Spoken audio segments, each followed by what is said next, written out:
அனைவருக்கும் உற்சாகமான இனிய காலை வணக்கம். இன்றைய நாள் ஏப்ரல் 22, 2025, சித்திரை 9ஆம் நாள் செவ்வாய்க்கிழமை. அனைவருக்கும் வெற்றிகரமான நாளாக அமைய டைகர் குடும்பம் சார்பாக வாழ்த்துகிறோம். எல்லையே இல்லாத பிரபஞ்சத்திடம் தன்னம்பிக்கையுடன் எதை கேட்டாலும் கிடைக்கும். நம்மிடம் இருக்கும் அனைத்திற்கும் நன்றி சொல்லுவோம். நாம் கேட்கும் அனைத்தையும் பிரபஞ்சம் நமக்கு கொடுக்கும். இப்பொழுது நாம் அனைவரும் 8 மீது நிற்கிறோம். நமது விஷன் மிஷன் இறைவணக்கம் கூறப்போகிறோம். இதை நான் சொல்ல சொல்ல அதன் இடைவெளியில் நீங்களும் அதை திரும்பச் சொல்லுங்கள். அப்படி சொல்வதனால் உங்களுக்குள் ஆற்றல் பெருகுவதை நீங்கள் உணர்வீர்கள். உங்களுக்குள் ஆனந்தமும் ஆரோக்கியமும் நிலைத்திருக்க இது உதவும். Tiger vision. மனம், புத்தி, உடல் மூன்றும் சமநிலையில் இருந்தால் வாழ்க்கை பிரகாசிக்கும். டைகர் மிஷன் ஒரு தனி மனிதனின் தொடர்ச்சியான ஆரோக்கியமும் பொருளாதாரமும் இவ்வுலகை மாற்றும். டைகர் இறைவணக்கம். என் வாழ்க்கையின் நம்பிக்கையாயிருக்கும் இறைவா, நான் சேவை செய்யும் இந்த அமைப்பே நீ வாழும் இடமென எண்ணுகிறேன். நான் தினமும் செய்யும் பணியே எனது கடமை என நம்புகிறேன். எனது உடலை கண்ணும் கருத்துமாய் பாதுகாப்பதே எனது பொறுப்பு என உணர்கிறேன். நன்றி இறைவா. நாம் ஆயுள் முழுவதும் ஆரோக்கியத்தோடு ஆனந்தமாய் வாழ்வதற்கு நமக்கு ஆயுள் முழுவதும் ஆசானாய் 8 நடைப்பயிற்சியை கற்றுத்தர வருகிறார் நமது குரு டாக்டர் டைகர் தேன்கூடு பிரபாகரன் அண்ணா அவர்களை உற்சாகத்தோடு வரவேற்கிறோம். எல்லோருக்கும் இனிய காலை வணக்கம். இந்த அற்புதமான காலை வேளையில் 9 மூட்டுக்களையும் அசையக்கூடிய அற்புதமான பயிற்சிகளை முடிச்சுட்டு 27 முறை சூப்பர் பிரெயின் யோகா அப்படின்னு சொல்லக்கூடிய தோப்பு காரணங்களை முக மலர்ச்சியோட மனம் மகிழ்ச்சியோடு முடிச்சுட்டு 8 நடப்பதற்காக தயார் நிலையில் இருக்கிறோம். 8 மீது இருக்கிறோம். கிழக்கு மேற்காக நடப்பவர்கள் கிழக்கு திசையிலிருந்து மேற்கை நோக்கியும், தெற்கு வடக்காக நடப்பவர்கள் தெற்கு திசையிலிருந்து வடக்கை நோக்கியும் நமக்கான முதலடி எடுத்து வைத்து நடையை தொடங்கலாம். இப்பொழுது பெண்கள் அனைவரும் இடதுபுறமாகவும் ஆண்கள் அனைவரும் வலதுபுறமாகவும், பெண்கள் லெஃப்ட் சைடிலும் ஆண்கள் ரைட் சைடிலும் முதல் அடி எடுத்து வைத்து நடையை தொடங்குகிறோம். நடை இயல்பாக இருக்கிறது, நடை தளர்வாக இருக்கிறது, தோள்பட்டை தளர்வாக இருக்கிறது, கழுத்து குனியாமல் இருக்கிறது, கால்கள் ஒன்றுக்கு முன்பு ஒன்று வருவது போல் நடந்து கொண்டு இருக்கிறோம். கைகள் அதன் இசைவில் அசைந்து கொண்டு இருக்கிறது. சுவாசம் சீர்நிலையில் இருக்கிறது. எண்ணம் நேர்மறையாக இருக்கிறது. மனம் மகிழ்வுடனும் அமைதியுடனும் இருக்கிறது. ஒற்றை சிந்தனையாளர்கள் அத்தனை பேரும் ஒற்றுமையோடு ஒரே திசையை நோக்கி பயணித்து கொண்டிருக்கிறோம். நமது பயணம் வெற்றிகரமாக அமைய எல்லாம் வல்ல இறைவனை துணை கலைத்து கொண்டு தொடர்ந்து பயணிக்கிறோம். ஒவ்வொரு விடியலும் நமக்கு பல விஷயங்களை கற்றுத்தந்து கொண்டே இருக்கிறது. நாம் பெற்றுக்கொண்டே இருக்கிறோம். அதை வாழ்வில் பயன்படுத்தி வெற்றி கண்டு கொண்டே இருக்கிறோம்.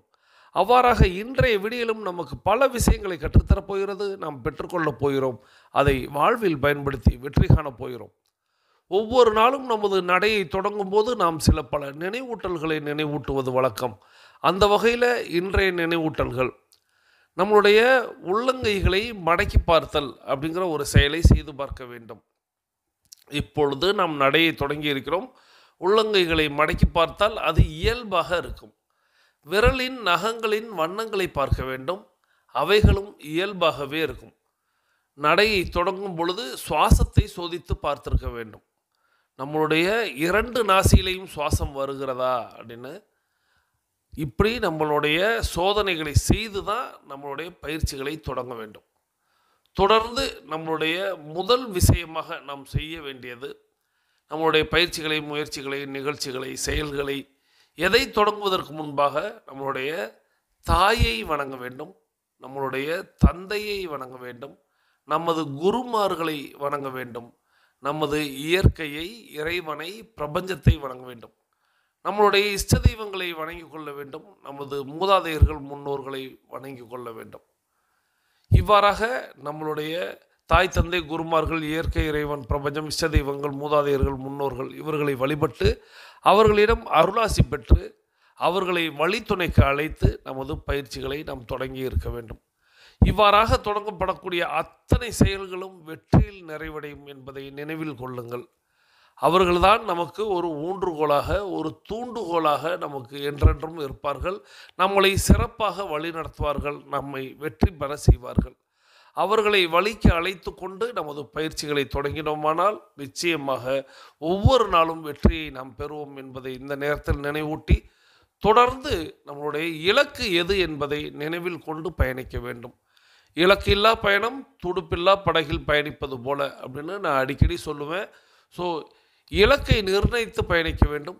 இலக்கை நாம் அடைய போகிறோம், தொட போகிறோம், வெற்றி காண போகிறோம் அப்படிங்கிற அந்த எண்ணத்தோடு பயிற்சியை தொடங்கினால் இலக்கு எதுவாக வேண்டுமானாலும் இருக்கலாம். நம்மளுடைய இலக்கு அப்படிங்கிறது எது சம்பந்தப்பட்டதாக இருக்கலாம். ஆனால் இலக்கின் முடிவை மட்டும் மனதில் கொண்டு அதை நோக்கி நாம் பயணிக்கிறோம் என்பதை நினைவில் கொண்டு நமது பயணத்தை தொடங்க வேண்டும். நமக்கு அருகில் குடிநீர் இருக்கும்படியாக பார்த்து கொள்ள வேண்டும். நாம் நடக்கும் இடத்தில் காற்றோட்டம் இருக்கும்படியாக பார்த்து கொள்ள வேண்டும்.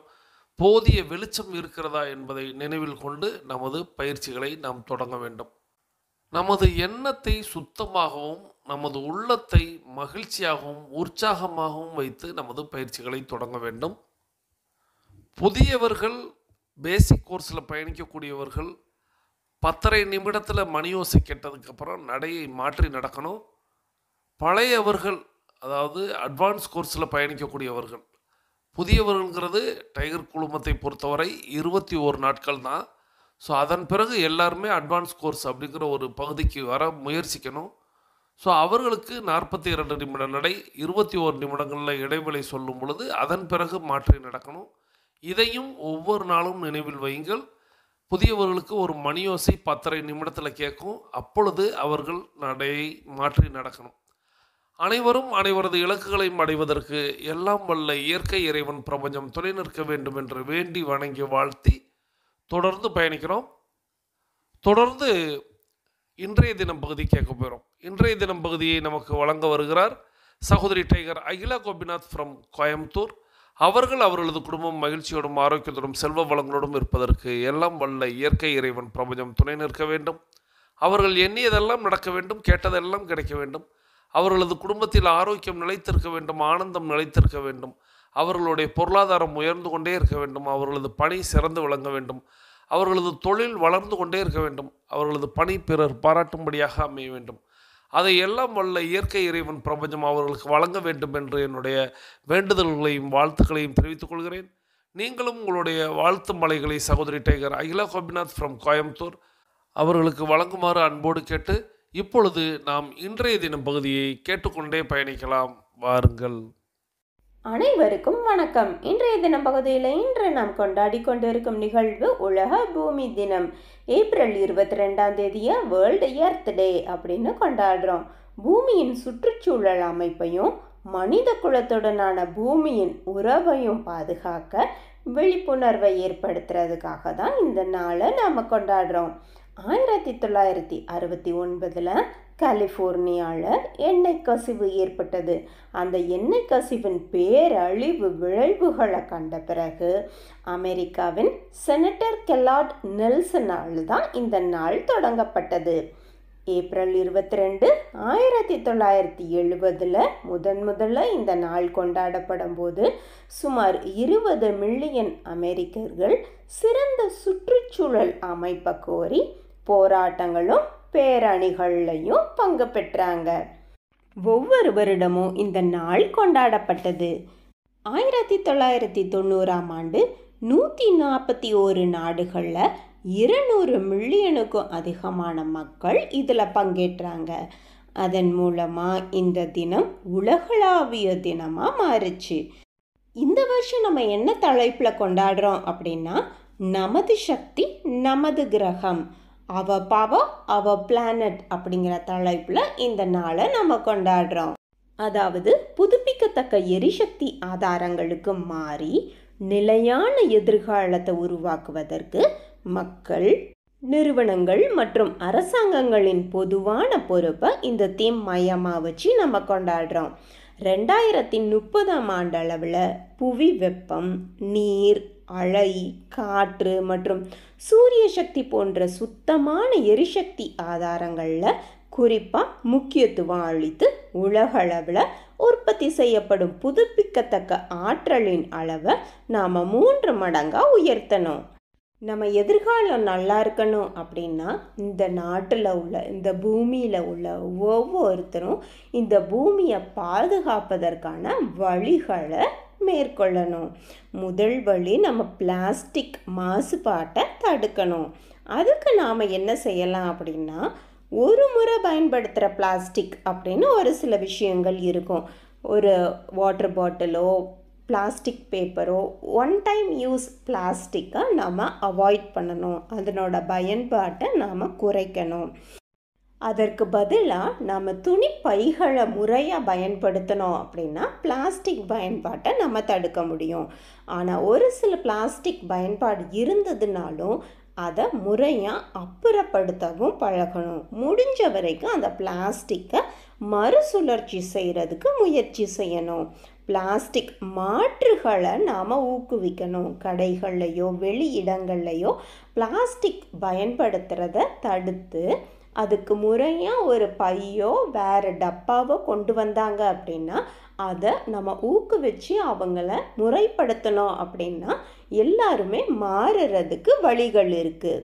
அடுத்ததாக நம்ம பூமியை பாதுகாக்கிறதுக்கான முக்கிய வழி மரம் நடுதல் தான். நம்ம டைகர் கிளப் மூலமாக நிறைய மரங்கள் நட்டுக்கிட்டு வரோம். இன்னும் நிறைய மரங்கள் நடணும். எல்லா இடங்கள்லையும் நம்ம மரம் நடுறது மூலமாக நாம் பூமியை நம்ம பாதுகாக்க முடியும். அடுத்ததாக நம்ம பூமியை பாதுகாக்கிறதுக்கான வழி என்னென்னா, பொது இடங்களை நாம் சுத்தமாக வச்சுக்கிறது தான். நம்ம ஒரு பொது இடங்களுக்கு போகிறோம் அப்படின்னா நம்மக்கிட்ட உள்ள குப்பையை அங்கே போடாமல் அந்த இடத்துல உள்ள குப்பையை நம்ம அகற்றி அதை முறையாக நம்ம பராமரித்தோம். இப்போ நம்ம ஒரு பூங்காவுக்கு போகிறோம், கடற்கரைக்கு போகிறோம், ஆறுகளுக்கு போகிறோம் அப்படின்னா அங்கே உள்ள குப்பைகளையும் நம்ம அகற்றி அந்த இடத்தையும் நம்ம சுத்தமாக வச்சுக்கும் போது தான், அதாவது ஒவ்வொரு மனிதர்களும் நமது பூமி இது அப்படின்னு நினச்சி சுத்தப்படுத்தணும் அப்படின்னா மட்டும்தான் நமது பூமியை நம்ம பாதுகாக்க முடியும். எல்லாருமே முடிஞ்ச வரைக்கும் நம்ம இடங்களை சுத்தமாக வச்சுப்போம். அப்போ தான் நமது எதிர்காலம் இந்த பூமியில் நல்லா இருக்கும். அனைவருக்கும் உலக பூமி தின நல்வாழ்த்துக்கள். இந்த அற்புதமான வாய்ப்பை தந்த நமது குரு டைகர் தேன்கூடு பிரபாகரன் அண்ணாவிற்கு நன்றி. பிரபஞ்சத்திற்கும் நன்றி. நன்றி. நலத்துடன் வாழ்க, பலத்துடன் வாழ்க. நன்றி சகோதரி டைகர் அகிலா கோபிநாத் ஃப்ரம் கோயம்புத்தூர். அவர்களது குடும்பம் மகிழ்ச்சியோடும் ஆரோக்கியத்தோடும் செல்வ வளங்களோடும் இருப்பதற்கு எல்லாம் வல்ல இயற்கை இறைவன் பிரபஞ்சம் துணை நிற்க வேண்டும் என்று வேண்டி வணங்கி வாழ்த்தி, தொடர்ந்து இன்னைக்கு உலக பூமி தினம், அதாவது வேர்ல்டு எர்த் டே, அதை கொண்டாடுகிறோம் அப்படின்னு சொன்னாங்க. ஒவ்வொரு தினத்தையும் இந்த உலக மக்களுக்கு யாரோ ஒரு நபர் கொண்டாடணும், நினைவூட்டணும் அப்படின்னு சொல்லும் பொழுது, இந்த உலகத்தில் இந்த பூமியில் இருக்கக்கூடிய நமக்கு இந்த பூமியவே நம்ம கொண்டாடணும் அப்படின்னு சொல்லும் பொழுது இந்த மக்களுக்கு எதையெல்லாம் நினைவூட்ட வேண்டியதாக இருக்கிறது அப்படின்னு ஒரு எண்ணம் தோன்றுகிறது.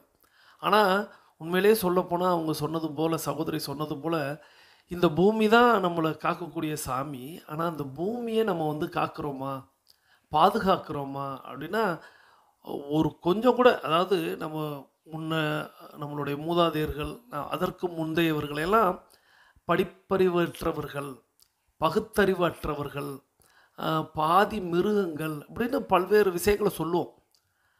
ஆனால் அவங்கெல்லாம் இந்த பூமிக்கு எந்த தொந்தரவும் பண்ணலை. நம்ம இன்றைக்கி அதையெல்லாம் ஆர்கானிக் அப்படின்னு சொல்கிறோம். அவர்கள் செய்த எல்லா விஷயமும் பூமியை வளப்படுத்தியது அப்படின்னு சொல்கிறோம். அதெல்லாம் அவங்களுக்கு தெரிஞ்சு செஞ்சாங்களா, தெரியாமல் செஞ்சாங்களாங்கிறது கூட அவங்க யதார்த்தமாக செஞ்சாங்கங்கிற பட்டியலில் தான் வச்சுருக்கோம். ஆனால் இன்றைக்கி நம்ம எல்லாருமே பகுத்தறிவாளர்கள், படிப்பு அறிவு உள்ளவர்கள் அப்படின்னு சொல்லிட்டு இந்த பூமியை பற்றி கொஞ்சம் கூட யாருக்குமே கொஞ்சம் கூட அதில் தான் நம்ம வாழ்கிறோம், அதுதான் நம்மளை வாழ வைக்குது, அதுதான் நம்மளுடைய சந்ததியையும் வாழ வைக்க போகிறது அப்படிங்கிற அந்த எண்ணம் துளி அளவு கூட யாருக்குமே இல்லை. சகோதரி சொன்னது போல் இன்றைக்கி பிளாஸ்டிக் அப்படிங்கிற ஒரு விஷயம், அது இல்லைன்னா இன்றைக்கி உலகமே இல்லை. அது அது உண்மை. நம்ம வந்து இந்த அறிவியல் அப்படிங்கிற ஒரு விஷயம் இருக்கிறது அல்லவா, அது வந்து நம்ம கேட்போம், அறிவியல் நல்லதுக்கா கெட்டதற்கா அப்படின்னு கேட்டால், நல்லதாக பயன்படுத்துபவர்களுக்கு நல்லது, கெட்டதாக பயன்படுத்துபவர்களுக்கு கெட்டதுங்கிறது போல் இந்த பிளாஸ்டிக் அப்படிங்கிற ஒரு விஷயம் இருக்கிறது அல்லவா. இந்த பிளாஸ்டிக் அப்படிங்கிறது உண்மையிலேயே அது இல்லைன்னா நிறைய விஷயங்கள் இன்றைக்கி வந்து நம்ம அடுத்த அப்கிரேடுக்கு நம்ம வந்திருக்கவே முடியாது.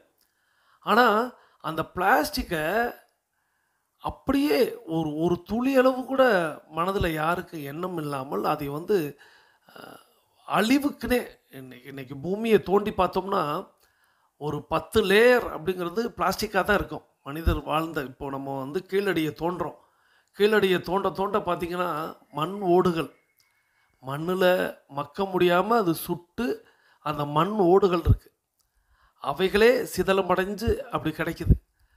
இன்னும் ஒரு 1000 ஆண்டுகள் கழித்து இந்த பூமியை தோண்டினால் உள்ளேருந்து என்ன தோன்றும்னா பிளாஸ்டிக் அப்படிங்கிறது மட்டும்தான் பல லேயருக்கு கிடைக்கும். இன்றைக்கி மீனை பிடிச்சி ஒரு மிகப்பெரிய மீன், அதை வந்து அவங்க கடலில் ஒதுங்கி இருக்குது, அதை பிடிச்சு பார்த்து அதனுடைய வயிற்றை கீறி பார்க்கும் பொழுது உள்ள அவ்வளவு பிளாஸ்டிக் கழிவுகள். ஏன் நம்ம நிறைய பார்ப்பீங்க, இன்ஸ்டாவில் ஃபேஸ்புக்லாம் பார்ப்பீங்க, பசுமாடுகளில் ஆரம்பித்து அத்தனை விலங்கினங்கள் வயிற்றுக்குள்ளும் அவ்வளவு பிளாஸ்டிக் ஆயுதங்கள். அவைகளுக்கு தெரியல, அதுக்கு பகுத்தறிய தெரியல, பகுப்பாய்வு செய்ய தெரியல, இதை உண்ண முடியுமா உண்ணக்கூடாதா அப்படின்னு.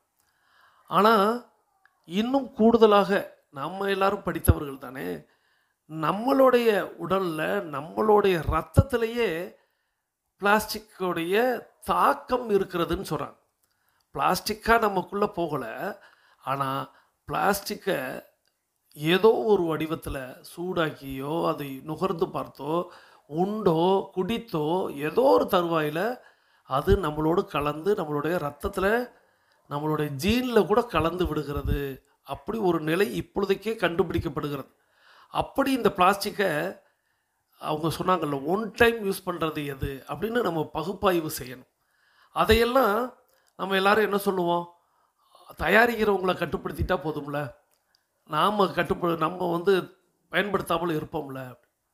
அப்படி பார்த்திங்கன்னா இந்த மதுவாகட்டும் புகையாகட்டும், அதாவது சிகரெட் ஆகட்டும், இவைகளெல்லாம் நாம் தானே கட்டுப்படுத்தி வச்சுருக்கிறோம்.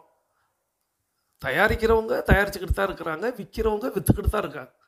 ஆனால் நாம் வாங்கி பயன்படுத்துகிறோமா, நம்மளுடைய பிள்ளைங்களுக்கோ நம்மளுடைய உறவுகளுக்கோ நம்ம அதை கொடுப்போமா அப்படின்னா இல்லை. அதுபோல தான் இது போன்ற பிளாஸ்டிக்குகளை நாம் முடிந்த மட்டும், இப்போது நான் இதற்கு உதாரணத்திற்கு என்னையவே நான் சொல்லலாம். நான் வந்து தேன்கூடு நிறுவனம் சார்பாக ஒரு 2015, 16, 17 அந்த காலகட்டங்களில் இந்த மூலிகை சாறு அப்படின்னு ஒரு விஷயம் தயாரித்து கொடுத்தேன். நான் எதற்காக இந்த வருடத்தை குறிப்பிட்டேன் அப்படிங்கிறதையும் இந்த நேரத்தில் சொல்லணும். ஏன்னா இந்த வருடம் அப்படிங்கிறது ரொம்ப முக்கியம். ஒன்று, நான் சொல்லக்கூடிய ஒரு விஷயத்தை அந்த அரசாங்கம் எடுத்தது, அதனால் எந்த அரசாங்கம் அப்படிங்கிறத நீங்கள் தெரிந்து கொள்ள வேண்டும். இன்னொன்று, இந்த வருடத்தை நான் ஏன் முக்கியமாக குறிப்பிட்டேன் அப்படின்னா, கொரோனா காலகட்டத்திற்கு முந்தைய காலகட்டம் அப்படிங்கிறதுக்காக. அப்போது நான் வந்து மக்களுக்கு ஒரு விழிப்புணர்வை உண்டு பண்ணும் விதமாக இந்த மூலிகை சாறு, நித்தம் ஒரு மூலிகை சாறு அப்படின்னு அறிமுகப்படுத்தினேன். குழந்தைகளுக்கு வந்து அதிலேயே வந்து பழச்சாறு அல்லது காய்கறி சாறு அப்படின்னு சுவை மிகுந்ததாக தயாரித்து கொடுத்தேன்.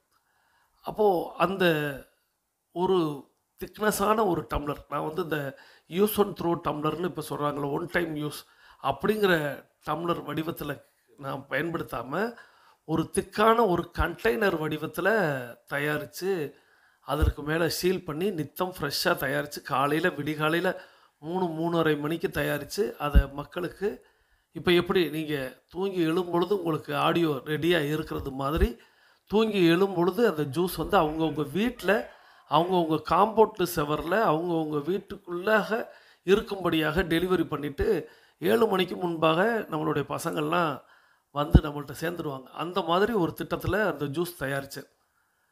அப்போ இருந்த அரசாங்கம் பிளாஸ்டிக்கை ஒழிக்கிறேன் அப்படின்னு சொல்லிட்டு முதல்ல ஒழிச்சது இந்த அற்புதமான திக்கான கண்டெய்னர் வடிவத்தில் இருந்த அந்த டம்ளரை தான் ஒழிச்சாங்க. ஒழித்தது பிறகு நான் வந்து இதை வேறு வேறு வடிவில் கொடுக்கலாம்னு யோசிக்கும் பொழுது எங்குமே பிளாஸ்டிக் அப்படிங்கிற ஒரு விஷயம் இருந்து கொண்டே இருந்தது. எனக்கு அப்படி ஒரு தொழிலே வேண்டாம் அப்படின்னு சொல்லிட்டு நான் அந்த தொழிலையே அன்னைக்கே, அது 3 வருடங்களாக மிகச்சிறப்பாக எல்லார் இடத்துலையும் போய் எல்லாருக்கும் புரிய வைத்து அதை கொண்டு போய் நான் சேர்க்கக்கூடிய தருவாயில் இப்படி ஒரு திட்டத்தை பண்ணாங்க, அழிச்சாங்க. ஆனால் இன்றைக்கி அவங்க பிளாஸ்டிக் அழிச்சிருக்காங்களான்னா பிளாஸ்டிக் அழிக்கலை. பிளாஸ்டிக்குகள், இந்த ஒன் டைம் யூஸ் பிளாஸ்டிக்குகள் அனைத்தும் வந்து கொண்டு தான் இருக்கிறது. ஆனால் அவர்கள் அதை மிகப்பெரிய கார்ப்பரேட் நிறுவனங்கள் தயாரிக்கலாம், ஆனால் நம்மளை மாதிரியான நபர்கள் தயாரிக்கக்கூடாதுன்னே ஒரு சட்டத்தை கொண்டு வந்து, ஒரு தடையை கொண்டு வந்து அதை நிறுத்தினாங்க. அதன் விளைவு நாம் அதை நிறுத்திட்டோம். அதற்கு பிறகு தான் கொரோனாவுக்கு பிறகு மக்களுக்கு விழிப்புணர்வு அப்படின்னு ஒன்று வந்து எங்கும் எங்கே யார் இப்போ என்னை பார்த்தா கூட நீங்கள் ஏன் அந்த ஜூஸ் கொடுக்கக்கூடாது, நித்தம் கொடுத்தீங்களே, அதை குடித்தா ஆரோக்கியமாக இருப்போமே அப்படின்னு சொன்னாங்க. ஆனால் அதற்கு பிறகு நாம் வந்து இந்த சாதாரண பிளாஸ்டிக்குகளுக்கு நம்ம வந்து ஒத்துழைப்பு கொடுப்பதில்லை. அதே போல் நம்மளுடைய மாவுக்கு ஈரம் அப்படிங்கிறது ஒரு கலந்துட்டாலே அதுக்கு கண்டிப்பாக இந்த பிளாஸ்டிக் பூச்சி இல்லைன்னா நம்மளால் வந்து எதையுமே கொடுக்க முடியாது. பேப்பர் வடிவத்தில் வேறு எந்த வகையான உணவுகளையும் நம்ம கொடுத்து விட முடியும். ஆனால் ஈரமாக தண்ணியாக ஒரு பொருள் நம்ம கொடுக்குறோம். இப்போ ஜூஸ் நான் கொடுத்தேன் அப்படின்னா அது தண்ணி வடிவத்தில் கொடுக்கணும். அதை நான் பேக் பண்ணுறது அப்படிங்கிறது ஒன்று நல்ல திக்கான கண்டெய்னரில் கொடுத்தாகணும், இல்லைன்னா பாட்டில் வடிவத்தில் கொடுத்தாகணும். பாட்டில் வடிவங்கிறது அதை நம்ம யூஸ் அண்ட் த்ரோவாக பயன்படுத்த முடியாது. அப்போது பாட்டிலோடைய விலை அப்படிங்கிறது அதிகப்படியாக இருக்கும். அதனால் நிறைய விஷயங்களால் அந்த ஜூஸ் அப்படிங்கிற ஒரு விஷயத்தை நிறுத்தணும். அடுத்து இப்போ நம்ம செய்யக்கூடிய இந்த மாவு பாக்கெட் அப்படிங்கிற ஒரு விஷயத்தில் அதுலேயும் நம்ம நிறைய அதற்கென்று நம்ம மற்ற மாவு பாக்கெட்டோடு நம்ம கம்பேர் பண்ணணும் அப்படின்னா நம்ம மாவு பாக்கெட் அப்படிங்கிறது 6 மாத காலத்துக்குள்ளாக அது வந்து மக்கிவிடும். அப்படி ஒரு பிளாஸ்டிக்கில் தான் நம்ம வந்து அதற்கென்று செலவழித்து நம்ம கொடுத்து கொண்டிருக்கிறோம். நம்மளுடைய மாவு பாக்கெட்டில் செடி வளர்க்கலாம். செடி வளர்த்து நான் எல்லார் இடத்துல அதெல்லாம் சொல்லுவேன். அது எத்தனை பேர் இடத்துல போய் சேருதுன்னு தெரியல. ஸோ 6 மாத காலத்திற்குள்ளாக அது பூமியில் அது இத்து அது நைந்து அது வந்து மக்கிவிடும். ஸோ அப்படித்தான் நம்ம வந்து அதற்கென்று தனியாக செலவழித்து இப்போ அந்த பிளாஸ்டிக்கை பயன்படுத்துகிறோம். இன்னும் என்னுடைய தேடல் அப்படிங்கிறது இன்னும் இந்த 6 மாத காலம் கூட இல்லை, இன்னும் அது வந்து வெகு விரைவாக அது வந்து மக்கணும். அதுக்கு என்ன தேடல் இருக்குது, யாரெல்லாம் புதுசாக கண்டுபிடிச்சிக்கிட்டு இருக்காங்க அப்படின்னு நானும் தேடிக்கிட்டே தான் இருக்கேன். எங்கே எக்ஸ்போ நடந்தாலும் உணவு சம்மந்தப்பட்டமான எக்ஸ்போ, அது பேக்கிங் சம்மந்தப்பட்டமான எக்ஸ்போ, இதெல்லாம் நடந்துச்சுன்னா என்னுடைய முதல் தேடல் இதுவாகத்தான் இருக்கும். சமீபத்தில் நான் வந்து ஒரு செய்தி படித்தேன். நீங்கள் எத்தனை பேர் படிச்சிங்கன்னு தெரியல. நான் நேற்று கூட இது மாதிரி சொன்னேன். சமீபத்தில் ஒரு செய்தி படித்தேன், நீங்கள் எத்தனை பேர் படிச்சிங்கன்னு தெரியலன்னு. அதற்கெல்லாம் யாருமே பதில் அளிக்கலை. ஒருவேளை நான் படிக்கலை, எனக்கு தெரியலன்னு கூட சொல்லலாம். இது என்ன செய்தி அப்படின்னா, ஒரு புதிதாக ஒரு நபர் வந்து ஒரு கண்டுபிடிச்சிருக்கிறார். என்ன அப்படின்னா, அவர் ஒரு வகையான பிளாஸ்டிக் கண்டுபிடிச்சிருக்கிறாரு. அந்த பிளாஸ்டிக்கை நீங்கள் எப்படி வேண்டுமானாலும் பயன்படுத்தலாம். பயன்படுத்திட்டு உப்பு கலந்த நீரில் அந்த பிளாஸ்டிக்கை போட்டால் அந்த பிளாஸ்டிக் கரைஞ்சு காணாமல் போயிடும் அப்படின்னு கண்டுபிடிச்சிருக்கிறார். இது உண்மையிலேயே மிகப்பெரிய வரப்பிரசாதமாக நான் கருதுகிறேன். உப்பு கலந்த நீரில் அந்த பிளாஸ்டிக் பையை போட்டுட்டோம் அப்படின்னா, இப்போ கடல் நீரில் நம்ம போட்டோம்னா அந்த பிளாஸ்டிக் கரைஞ்சிரும் அப்படின்னு அவர் கண்டுபிடிச்சிருக்கிறார். அதுக்கு பின்னாடி இன்னும் அந்த நீர் என்னவாகிறது, அந்த பிளாஸ்டிக் என்னவாகிறது அப்படிங்கிறதெல்லாம் இன்னும் விஞ்ஞான ரீதியாக கண்டுபிடிப்பாங்க. ஆனால் இந்த மாதிரியான ஒரு கண்டுபிடிப்பு அப்படிங்கிறது உண்மையிலே அவசியம்.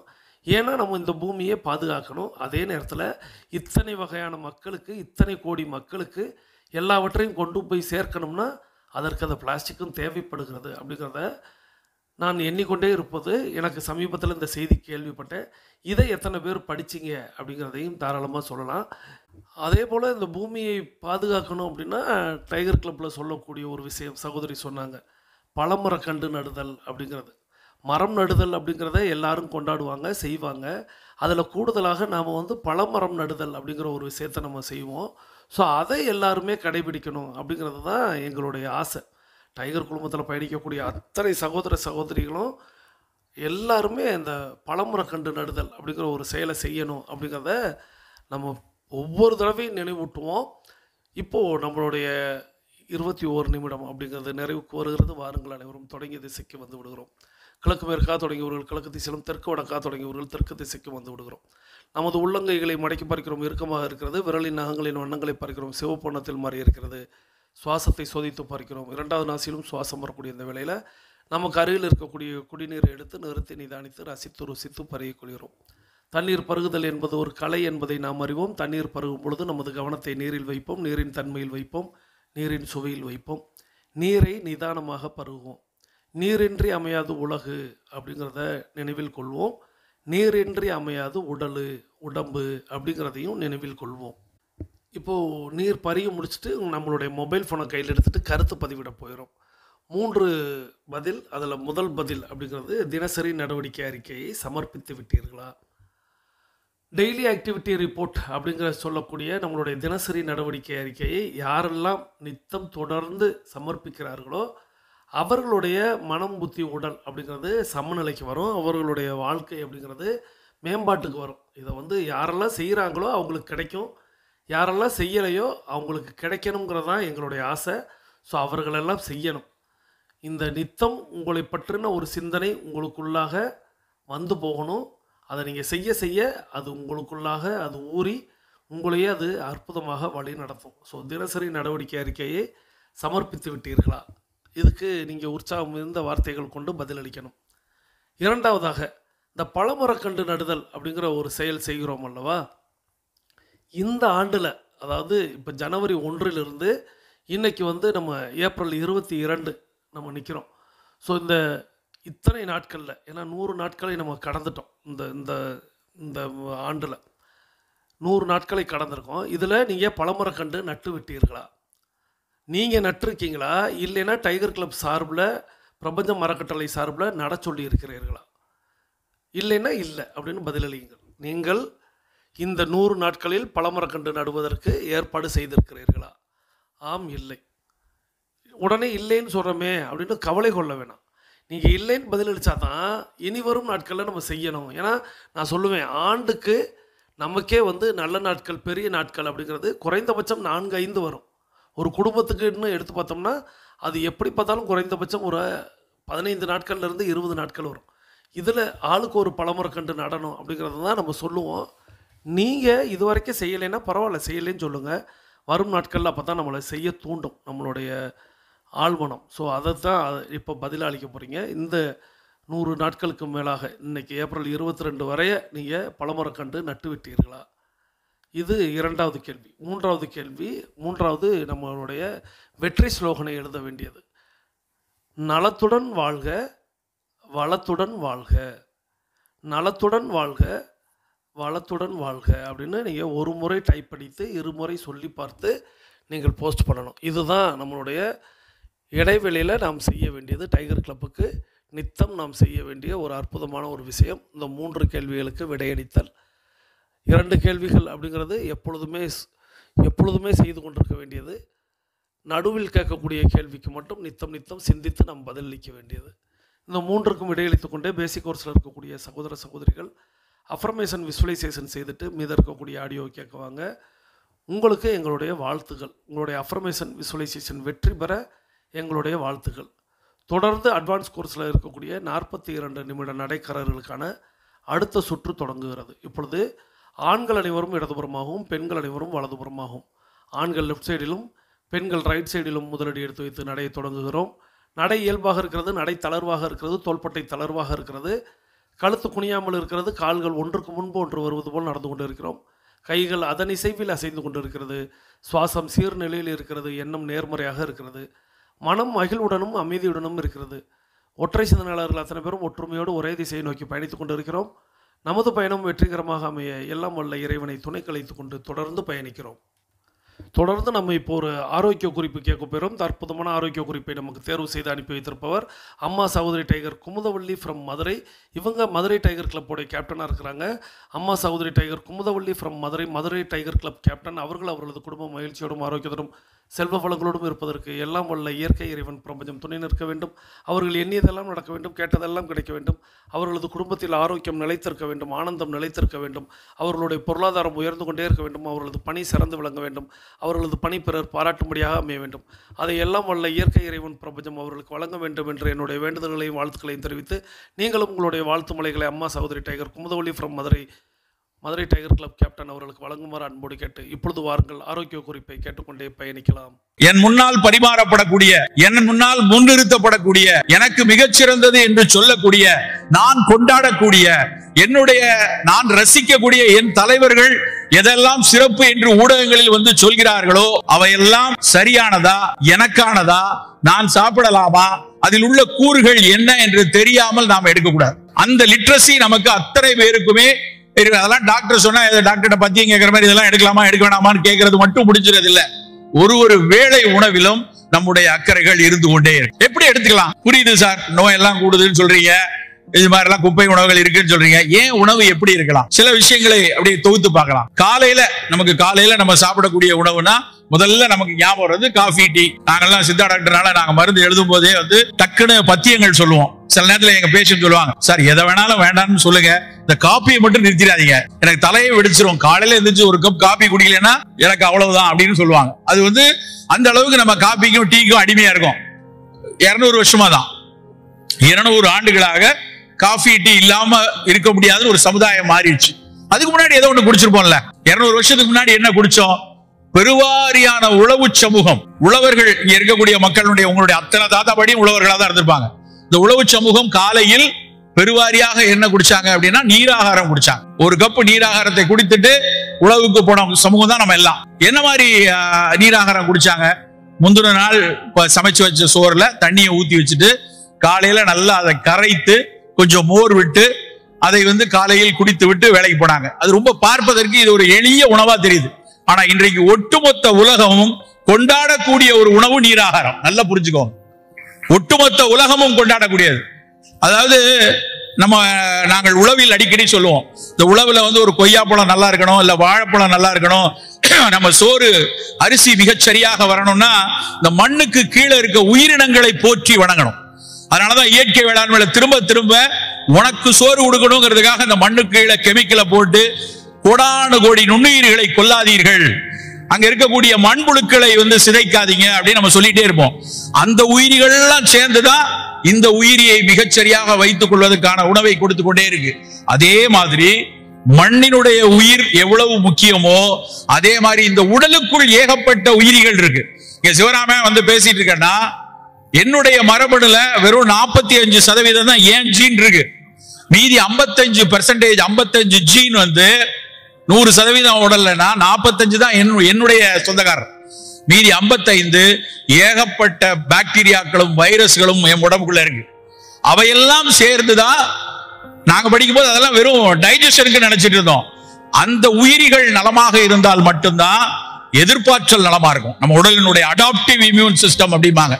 கோவிட் வருதா, டைபாய்டு வருதா, வைரஸ் வருதா, பாக்டீரியா வருதா, எப்படி எதிர்க்க வேண்டும் என்கிற எதிர்ப்பாற்றலை கொடுப்பது அந்த பாக்டீரியாக்கள் நமக்கு துணை நின்றால் மட்டும்தான்.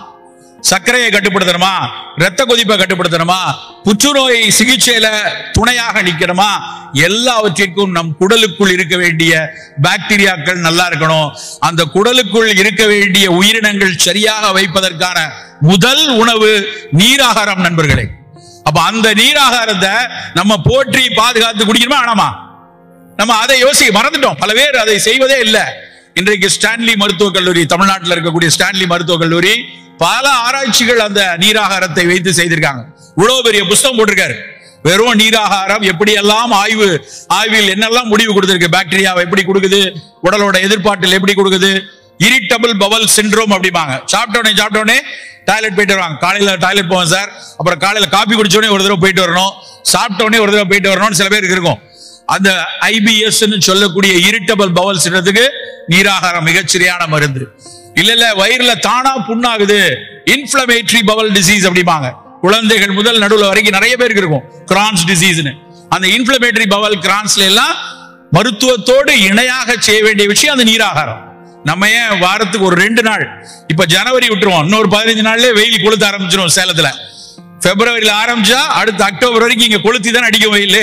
அப்ப அந்த வெயில் காலத்தில் காலையில நம்ம குடிக்க வேண்டிய முதல் உணவு நீராகாரம். நீராகாரம் எடுத்துக்கொள்ளலாம். தேநீர் மிகச் சிறப்பு தான், தேநீர்ல தவறெல்லாம் கிடையாது. தேநீர் ஒரு காலத்துல இப்ப வரைக்கும் உலகெல்லாம் அது மிகச்சிறந்த ஒரு மூலிகை கஷாயம் தான். சீனாவுக்கு போன ஆங்கிலேயர்கள் அங்க இங்க எப்படி நம்ம ஊர்ல படையெடுத்து வந்தானுங்களோ அது மாதிரி அங்க சீனாவுக்குள்ள போனப்ப அங்க சீனர்கள் குடிக்கக்கூடிய ஒரு பானத்தை எடுத்து அவங்க குடிச்சாங்க. அவங்களுக்கு உற்சாகமா இருந்தது. இது என்னமோ காய்ச்சலுக்கு தள்ளி வலிக்குன்னு கொடுக்குறான், ஆனா குடிச்சாலே நல்லா இருக்க அப்படின்னு கண்டுபிடிச்சுதான் அவன் அந்த தேயிலையை உலகம் எல்லாம் அவன் குடிப்பதற்காக பயிரிட ஆரம்பிச்சான். இங்க இருந்த அத்தனை சோழமண்டல காடுகளையும் அழித்து, இங்க நமக்கு பயன் கொடுத்து கொண்டிருந்த அத்தனை மரங்களையும் அழித்து, ஊட்டிலையும் கொடைக்கானலையும் தேயிலை காடுகளை நட்டு வைத்தது அந்த ஆங்கிலேயன் தான். ஆனால் அந்த தேயிலை அடிப்படையில அது உடல் நலத்துக்கான ஒரு மூலிகை கஷாயம். ஆனா அந்த தேயிலையை தேநீர் மாதிரி குடிக்கணும். பல பேருக்கு நம்ம வீட்டுல டீ போட தெரியாது. அதுதான் முதல் பிரச்சனை. என்ன சார் டீ போட தெரியாதுன்னு சொல்றீங்க, தினமும் குடிக்கிற டீ அப்படின்னு நீங்க சொல்லலாம். நம்ம வீட்டுல குடிக்கிறதுக்கு பேரு டீ கிடையாது. நம்ம வீட்டுல குடிக்கிறதுக்கு பேரு என்ன தெரியுமா?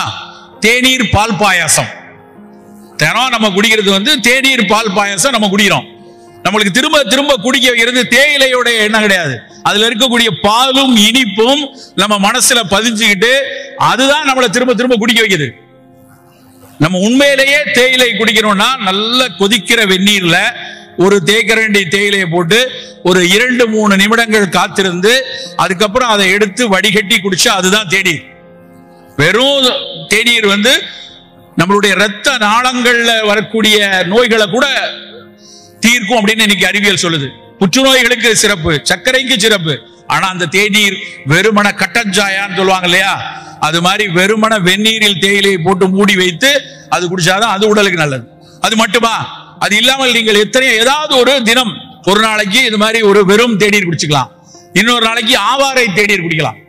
ஆவாரை பூத்திருக்க சாவாரை கண்டதுண்டோ அப்படின்னு சொல்லி ஒரு மொழி உண்டு சித்த மருத்துவத்துல. அவ்வளவு சிறப்பு ஆவாரை, அவ்வளவு மனிதனோடு வாழ்க்கையோடு ஒன்றி இருந்திருக்கிறது ஆவாரை. நான் ஒரு முறை ஒரு கொங்கு தமிழர் ஒருத்தருடைய வீட்டினுடைய இறுதி சடங்குக்கு போயிருந்தேன். அந்த இறுதி சடங்குல கடைசியாக அவருடைய மரணித்த அவருக்கு அவர் உடலை தகனம் பண்ணுவதற்கு முன்னாடி அங்க உள்ள ஒரு பெரியவர் தேடி தேடி ஆவாரம்பு எடுத்துட்டு சொல்லி ஒரு ஆவார குச்சியை எடுத்து அந்த இடத்தில் நட்டு வைத்தாங்க. இங்கேயும் அந்த பழக்கம் இருக்கு. தென் தமிழகத்தில் போய் பார்த்தா இது மாதிரியான நிகழ்வுகள் எல்லாம் ஆவாரையை ஒடித்து வைக்கக்கூடிய ஒரு பழக்கம் இருக்கிறது. ஆவாரை பல நெடுங்காலமாக நம்மிடம் இருந்த ஒரு இது. இன்னைக்கும் நீங்க போய் வரப்பு நிலங்கள்ல பார்த்தா மஞ்சள் கலர்ல பூத்து நிற்கக்கூடிய ஒரு செடி.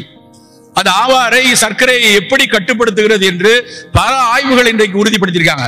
சென்னையில் இருக்கக்கூடிய institute of basic medical science, அதாவது அடிப்படை ஆய்வுகளை செய்யக்கூடிய மருந்து நிறுவனம், தேசிய சித்த மருத்துவ நிறுவனம், இவங்க எல்லாரும் ஆய்ந்து அறிந்து இந்த ஆவாரை ரத்தத்தில் இருக்கக்கூடிய சர்க்கரையை கட்டுப்படுத்துவதற்கு எப்படி அந்த செல்லுக்குள்ள சர்க்கரையை தள்ளி குளுக்கோஸை தள்ளுது அப்படின்னு ஆய்ந்து அறிந்திருக்கிறாங்க. நம்ம ஏன் ஒரு நாள் ஆவாரை டீ, ஒரு நாள் வெறும் தேயிலை, ஒரு நாள் நீராகாரம், ஒரு நாள் சுக்குமல்லி காஃபி, ஒரு நாள் செம்பருத்தி டீ, அப்படி நம்ம காலையில் குடிக்கக்கூடிய ஒரு பானத்தை ஏதாவது ஒரு மருத்துவ குணமுள்ள ஒரு ஃபங்க்ஷனல் பிவரேஜா எடுத்துக்கொள்ளணும். இந்த ஃபங்க்ஷனல் ஃபுட் நியூட்ரோசூட்டிக்கல் அப்படிங்கிற சொல் இன்றைக்கு மிகப்பெரிய பரவலாம். கியோட்டோ என்று ஜப்பானில் ஒரு பல்கலைக்கழகம் இருக்கு, அந்த ஊர்ல இருக்கக்கூடிய பல்கலைக்கழகம் கியோட்டோ பல்கலைக்கழகம். அவங்க தான் முதல்ல ஃபங்க்ஷனல் ஃபுட் அப்படிங்கிற வார்த்தையை சொன்னார்கள். கியோட்டோ பல்கலைக்கழகம் ஃபங்க்ஷனல் ஃபுட்ங்கிற வார்த்தை சொல்ற வரைக்கும் அது பெரிய அளவுல இந்தியாவில் பிரபலமோ உலகத்துல பிரபலம் கிடையாது.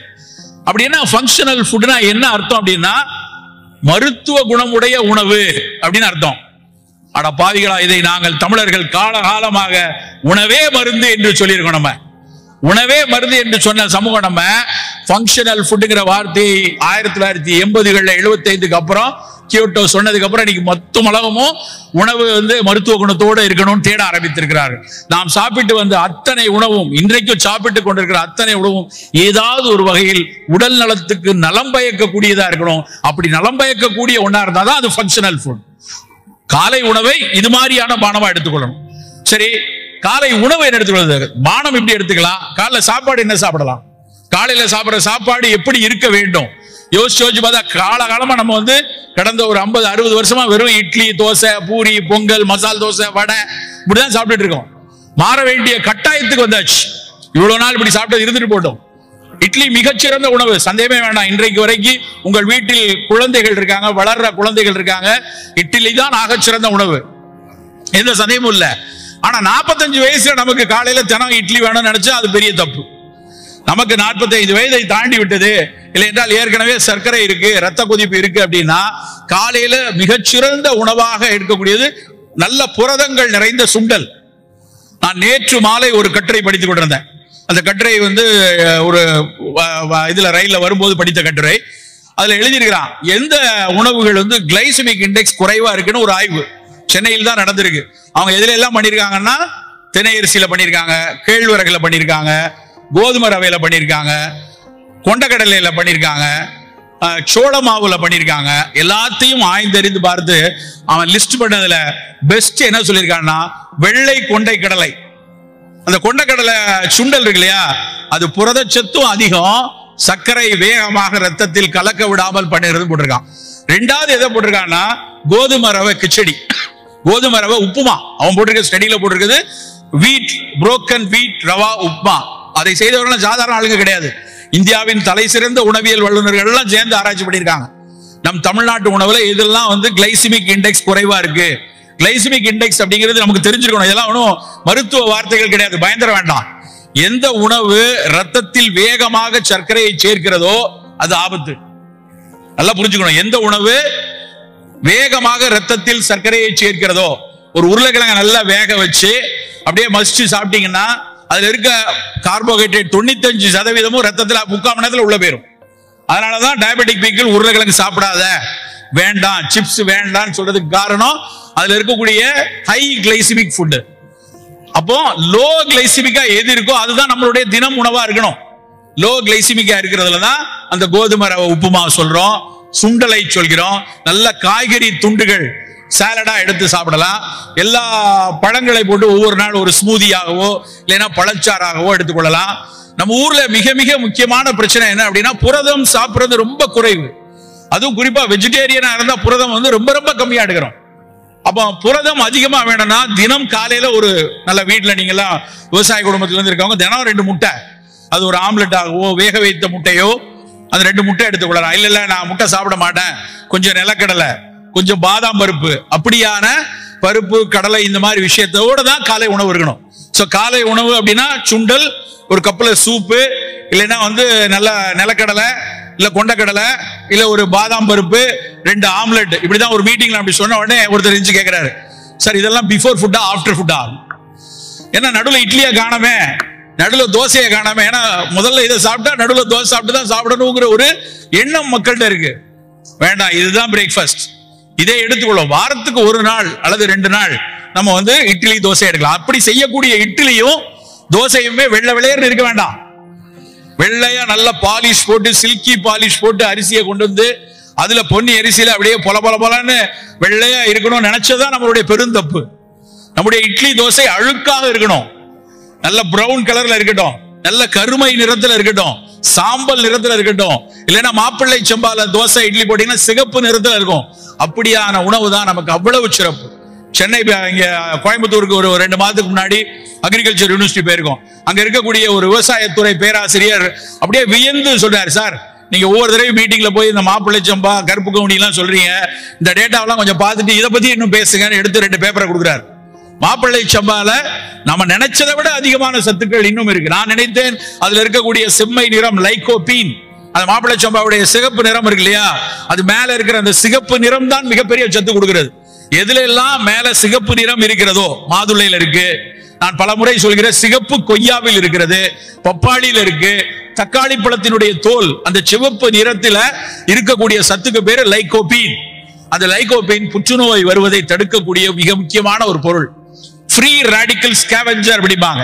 செல்களுக்கு இடையில இருக்கக்கூடிய ஆக்சிஜன் கூறுகளை தள்ளிவிடக்கூடிய தன்மை அந்த லைகோபீனுக்கு இருக்கு. அது மாப்பிள்ளை சம்பால இருக்கு. அப்போ நம்ம நோய் வரக்கூடாது, நம்ம தாத்தாவுக்கு வயிற்றுல புற்றுநோய் தெரிஞ்ச உடனே ஒரு பதட்டம் வருது இல்லையா, பேரப்பிள்ளைக்கு இப்ப இருந்தே நம்ம மாப்பிள்ளை சம்பா தோசை கொடுப்போம், அதுல என்ன குறைஞ்சிட போகுது நமக்கு? ஒரு சாதாரண மாப்பிள்ளை சம்பா தோசை சுவையாகவே இருக்கும். கவுனி அரிசியில ஒரு கஞ்சி, காலையில ஒரு கஞ்சி, ஒரு சின்ன கப்புல கவுனி அரிசியில கஞ்சி எடுத்து கொடுப்போம். கவுனி அரிசி கஞ்சி செய்து பார்த்து சுவைத்து சாப்பிட்டு பார்த்தாதான் அதனுடைய அருமை நமக்கு தெரியும். எவ்வளவு சிறப்பு! அதுல இருக்கக்கூடிய அந்த கரு நீல நிறம் அவ்வளவு மருத்துவ குணமுடையது. ஆந்தோசைனின்ஸ் சொல்லுவாங்க. ஆந்தோசைனின் நிறைந்த விஷயம் கருப்பு கவுனி. அந்த கருப்பு கவுனி அரிசியை நம்ம ஒரு கஞ்சியாக வைத்து அதை காலையில உணவாக கொடுக்கலாம். சிறு பிள்ளைகள் இருக்காங்க, நல்ல கண் பார்வை, நல்ல வளர்ச்சி, நல்ல கண் பார்வை நல்லா இருக்கணும் அப்படின்னா திணை அரிசியில பொங்கல். திணை அரிசியில பீட்டா கரோட்டின் அப்படிங்கிற சத்து இருக்கு. கண் பார்வைக்கு மிக முக்கியமான சத்தான கரோட்டினாய்டோட பிரிகர்சர்ஸ் அது திணை அரிசியில இருக்கு. அப்போ திணை பொங்கல் இல்ல கம்பு ஏன் வேணுங்கிறோம்னா அதுல இருக்கக்கூடிய இரும்பு சத்து. நீங்க அரிசியில இரும்பு சத்து ரொம்ப ரொம்ப குறைவு, ஆல்மோஸ்ட் இல்லைன்னு சொல்லலாம். அரிசியை ஒரு பக்கமும் கம்பு ஒரு பக்கமும் ஒப்பிட்டு பாத்தீங்கன்னா கிட்டத்தட்ட 8 மடங்கு கம்புல இருக்கு. இப்போ வாரத்துக்கு ஒரு 2-3 நாளாவது கம்பஞ்சோறு எடுக்கலாம். கேழ்வரகுல இங்க தர்மபுரி பகுதியில மொத்தைன்னு செய்வாங்க. அந்த வெறும் கேழ்வரகு களி மாதிரி கிண்டி அதுல நிறைய கீரையை போட்டு சாப்பிடக்கூடிய ஒரு பழக்கம் உண்டு. அப்படியான உணவு நம்முடைய வீட்டில் தினம் தினம் இடம்பெற வேண்டும் நண்பர்களே. நன்றி சகோதரி அம்மா tiger. Kumudavalli from Madurai tiger club captain அவர்கள் அவர்களது குடும்பம் மகிழ்ச்சியோடும் ஆரோக்கியத்தோடும் செல்வ வளங்களோடும் இருப்பதற்கு எல்லாம் வல்ல இயற்கை இறைவன் பிரபஞ்சம் துணை நிற்க வேண்டும் என்று வேண்டி வணங்கி வாழ்த்தி ஐயா டாக்டர் கு சிவராமன் அவர்களுக்கும் நமது நன்றிகளை சொல்லி நம்மளுடைய 42 நிமிட நடையை நிறைவு கொண்டு வருகிறோம். வாருங்கள் அனைவரும் தொடங்கிய திசைக்கு வந்து விடுகிறோம். கிழக்கு மேற்காக தொடங்கியவர்கள் கிழக்கு திசையிலும் தெற்கு வடக்காக தொடங்கியவர்கள் தெற்கு திசைக்கு வந்து விடுகிறோம். நமது உள்ளங்கைகளை மடக்கி பார்க்கிறோம், இறுக்கமாக இருக்கிறது. விரலின் நகங்களின் வண்ணங்களை பார்க்கிறோம், சிவப்பு வண்ணத்தில் மாறி இருக்கிறது. சுவாசத்தை சோதித்து பார்க்கிறோம். 2வது நாசிலும் சூப்பராக சுவாசம் வரக்கூடிய இந்த வேளையில் நாம் அனைவரும் கிழக்கு திசையை நோக்கி நின்று அஃபர்மேஷன் விசுவலைசேஷன் செய்து இன்றைய நாளை தொடங்கும். இன்றைய நாள் உங்களுக்கு அற்புதமான நாளாக அமையட்டும். இன்றைய நாளில் தங்களது குடும்பம் மகிழ்ச்சியோடும் ஆரோக்கியத்தோடும் செல்வ வளங்களோடும் இருப்பதற்கு எல்லாம் வல்ல இயற்கை இறைவன் பிரபஞ்சம் துணை நிற்க வேண்டும். தாங்கள் எண்ணியதெல்லாம் நடக்க வேண்டும், கேட்டதெல்லாம் கிடைக்க வேண்டும். தங்களது குடும்பத்தில் ஆரோக்கியம் நிலைத்திருக்க வேண்டும், ஆனந்தம் நிலைத்திருக்க வேண்டும். தங்களுடைய பொருளாதாரம் உயர்ந்து கொண்டே இருக்க வேண்டும். தங்களது பணி சிறந்து விளங்க வேண்டும். தங்களது பணி பிறர் பாராட்டும்படியாக அமைய வேண்டும். அதை எல்லாம் வல்ல இயற்கை இறைவன் பிரபஞ்சம் உங்களுக்கு வழங்க வேண்டும் என்று என்னுடைய வேண்டுதல்களையும் வாழ்த்துக்களையும் தெரிவித்து மீண்டும் சந்திப்போம், கலந்து சிந்திப்போம். நலத்துடன் வாழ்க, வளத்துடன் வாழ்க. நன்றி.